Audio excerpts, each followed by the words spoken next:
Hi, everyone, and welcome to another edition of Coffee and Conversation right here on Yachting International Radio. This is in conjunction with Palma Yacht Crew. We are covering the fire in Australia at the moment, and I have another special guest, Mikey Brown from Adelaide, Australia. How are you? Great, mate. How are you? Good, thank you. Thank you so much for taking the time to come on board. It is quite late there at night. Tell me, what is happening? What is the feeling where you are right now? Look, everyone's quite positive at the moment. We've had some pretty devastating fires where I'm from, up in the Adelaide Hills, up around the Cuddly Creek zone, which includes my hometown of Lobethal. And we've also had some pretty bad fires over in Kangaroo Island, where there's been quite a bit of destruction happening, as well as a lot of wildlife loss. We've also had some human loss as well, and we've had quite a bit of home destruction as well over here as well. So we're all in a bit of a phase at the moment. So up in the hills, everything's starting to build up and starting to get back into the regular rhythm of life and actually starting to rebuild things. But over in KI, we're still basically fighting fires, which is just down the coast. It's not far away. It's one of the state's top tourist attractions, and pretty much every yacht that I know comes through here stops off at Kangaroo Island because there's heaps of tourist attractions there, and most of those things are all pretty much gone now, and it's going to take a while for it to all come back. Well, I just saw a video the other day of two teenage boys, actually this morning, two teenage boys shoving their car full of koala bears to save them, because it seems that the population of koala bears is almost decimated. Look, there's quite a few different pockets of koalas and wildlife around the country, and in Adelaide, there's a lot of videos where koalas actually are coming out of the bush and actually residing in people's houses, cars, and all that kind of stuff to get away from it. And no one actually knows what the cost is going to be in Kangaroo Island in regards to wildlife. And Kangaroo Island actually had one of the best basically koala refuge places, purely because there's no introduced diseases or anything like that. So a lot of they were disease free basically over in Kangaroo Island. So there's a lot of those things that will need to be worked out, because the Flinders Chase National Park and all that kind of stuff, where you find remarkable rocks, all that kind of stuff is pretty much all burnt now. So down by Vivian Bay is pretty horrible at the moment. I've got a mate over there at the moment who's basically requesting hay and livestock feed to actually be able to feed not just the farm animals that are going on there, but also the wildlife that's actually being able that there's basically no food left for. So what we really need is we need some really big rain to come through to actually start the sprouting period off again, and actually getting some green back into the environment. Well, you were telling me a little bit about your hometown and the devastation that has been created there. Yeah. So, I mean, I grew up in a little town called Lobethal, and it's about 50 minutes from the centre of Adelaide, so it's about 30 k's away. So not a massive distance away from the actual centre of the CBD. And basically, the Cuddly Creek fire burnt all the way around the town of Lobethal.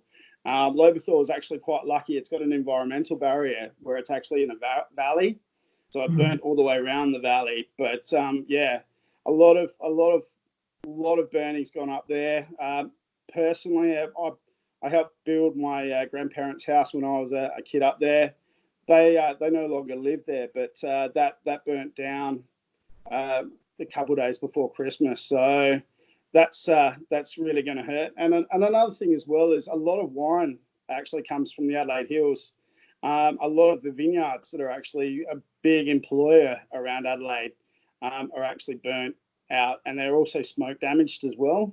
So there's going to be lower yields of wine, cheese, all that kind of stuff that come out of the Adelaide Hills, which is, a big factor of our tourism that comes in here as well. Well, and you were saying that your old football coach was actually one of those that passed away in the fires. Yeah, so Ron South was actually one of my football coaches in the under 10s. I went to school with his son. Basically, small community, everyone knows everyone. Basically, so yeah. So unfortunately, Ron South actually passed away when he was fighting the fire on his farm.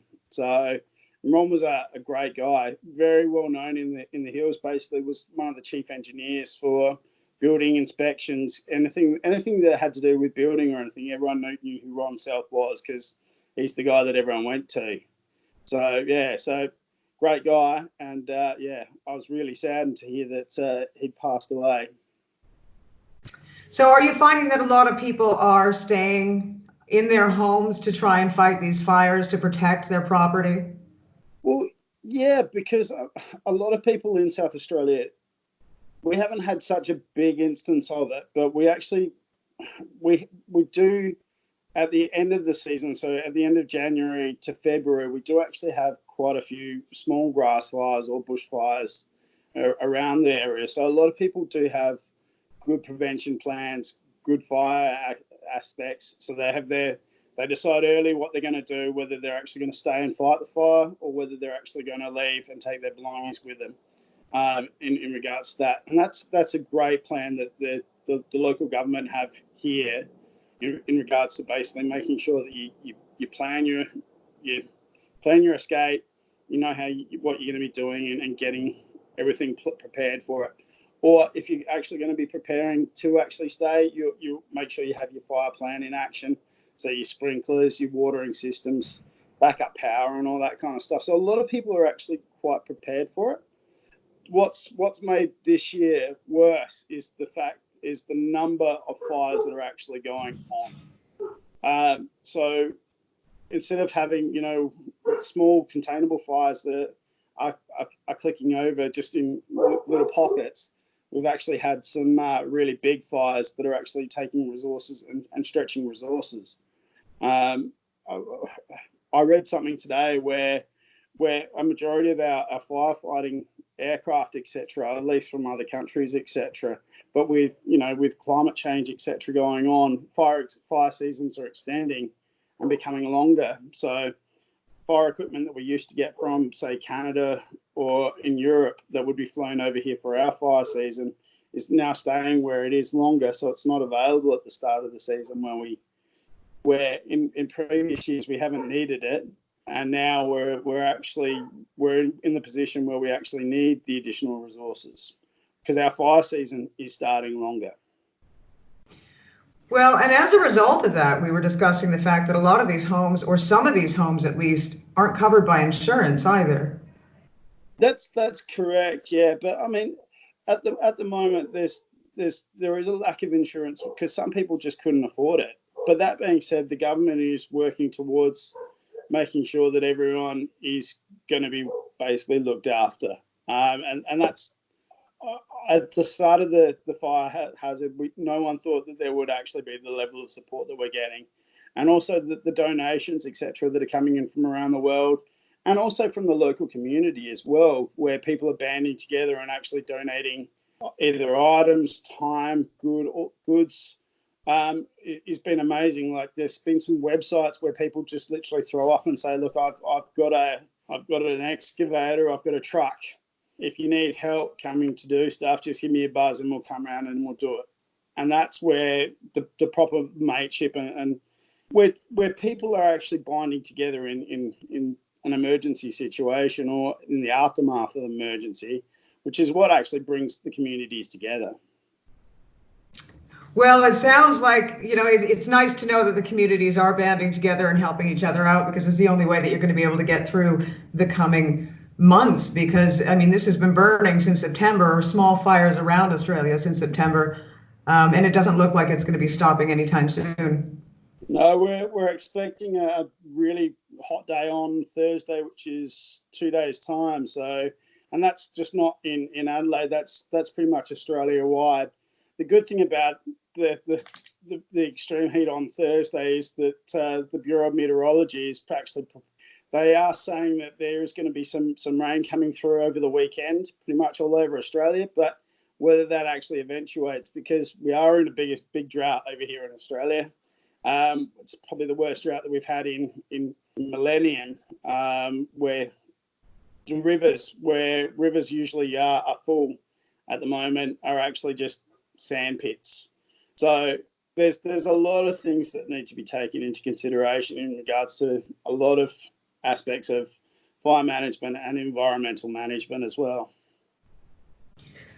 Well, Mickey, thank you very much for your time. I know it's getting late there, but if anything changes or there's anything else that you would like to share with the audience, please do keep in touch with us, because I'm sure, as I mentioned, this is not going to stop tomorrow. This is not finished in a week. This is an ongoing process, and we'd love to hear from you again, so you can give us an update if there's any charities that you think would benefit to get some attention.